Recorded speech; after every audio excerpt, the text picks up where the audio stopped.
আউযুবিল্লাহি মিনাশ শাইতানির রাজিম। বিসমিল্লাহির রহমানির রহিম। পরম করুণাময় অসীম দয়ালু আল্লাহর নামে শুরু করছি, যিনি সারা জাহানের পালনকর্তা রব।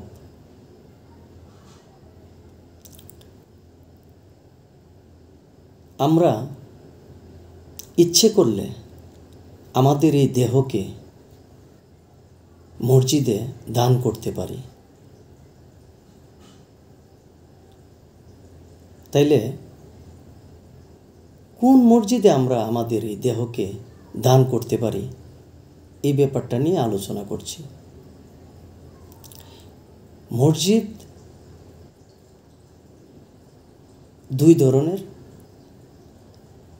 একটি মসজিদ আমরা 5 ওয়াক্ত নামাজের জন্য, আল্লাহর ইবাদতের জন্য আমরা নির্মাণ করে থাকি, যেটা মেজাজি দেখা যায়, এবং এই মসজিদটা আল্লাহর ঘর, আল্লাহর ইবাদত খানা।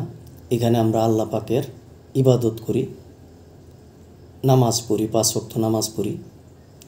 এই মসজিদে আমরা আমাদের অর্থ সম্পদ, টাকা পয়সা দান করে থাকি, কিন্তু দানটা সরাসরি করা যায় না।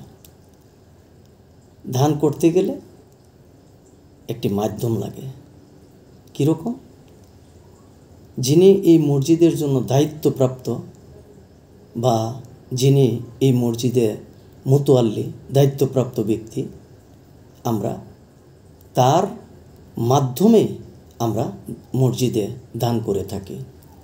তার হাতে আমরা দান করি, তার মাধ্যমে আমাদের দান আল্লাহর রাস্তায়, আল্লাহর ঘরে, আল্লাহর মসজিদে, আল্লাহর দরবারে পৌঁছে যায়।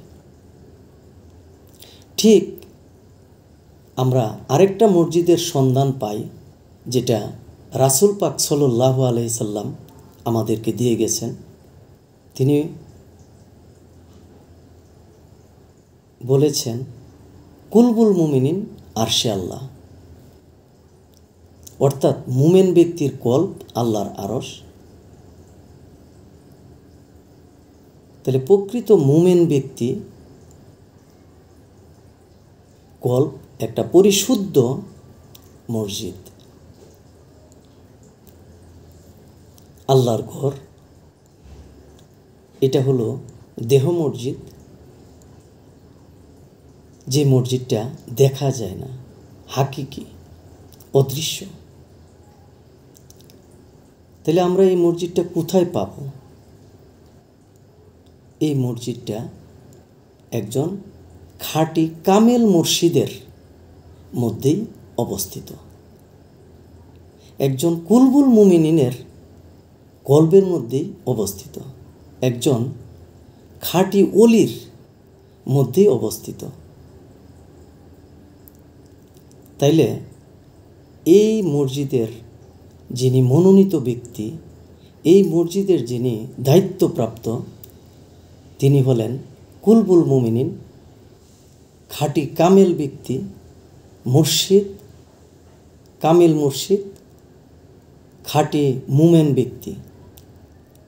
তাইলে ওনার কাছে আমরা আমাদের এই দেহকে দান করতে পারি।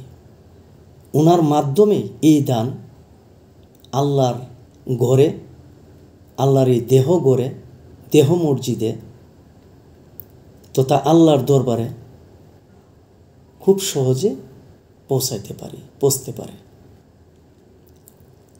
তাইলে এই দানের মাধ্যমে আপনি আপনার দেহকে পরিশুদ্ধ করতে পারবেন। এই দানের মাধ্যমে আপনার ভিতরে লুকিয়ে থাকা নফসকে আপনি পরিশুদ্ধ করতে পারবেন। যে নফসটা 6টি রিপুর তাড়নায় চলে, 6টি রিপুর তথা 6টি মূর্তির তাড়নায় চলে। কাম, ক্রোধ, লোভ, মদ, মোহ, মাৎসর্য, এই 6টি রিপু, 6টি মূর্তি আপনার নফসকে ঘিরে রেখেছে,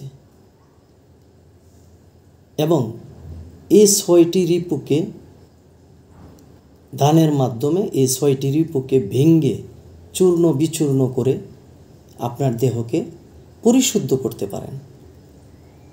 এই দানের মাধ্যমে কামিল মুর্শিদের সোহবতে আল্লাহর রহমতে আপনার এই দান পরিশুদ্ধ হয়ে খাঁটি হয়ে অবশ্যই আল্লাহর এই গোপন মসজিদে অর্থাৎ দিল মসজিদে দেহ মসজিদের মধ্যে পৌঁছবে এবং আপনি নফস এবং দেহ থেকে দুই দিক থেকে আপনি পরিশুদ্ধ হয়ে যাবেন, খাঁটি হয়ে যাবেন। আল্লাহ পাক পবিত্র কুরআন শরীফে ঘোষণা করেছেন, ওমায়ুদলিল ফালান তাজিদ আলাহু ওয়ালিয়া মুর্শিদা, আমি যাকে পথের সন্ধান দেই, পথ দেখাই, তার জন্য আমি ওলি মুর্শিদ রাখি। আর আমি যাকে পথ ভ্রষ্ট করি, আমি যাকে পথের সন্ধান দেই না, তার জন্য আমি কোনো ওলি মুর্শিদ রাখিনি।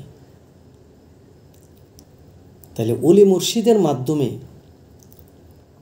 কামিল মুর্শিদের মাধ্যমে, সঠিক ওলির মাধ্যমে, একজন কুলবুল মুমিনিনের মাধ্যমে, একজন খাঁটি মুমিনের মাধ্যমেই আপনি আপনার এই দেহকে পরিশুদ্ধ করে, খাঁটি করে, নফসকে পরিশুদ্ধ করে আপনি এই দেহ কাবায়, দিল কাবায়, এই দেহ গড়ে, দেহ মসজিদে আল্লাহর ওয়াস্তে, আল্লাহর গড়ে পৌঁছাইতে পারবেন। কাজেই আপনাকে এই ঘরের সন্ধান, এই ঘরের তালাশ করতেই হবে।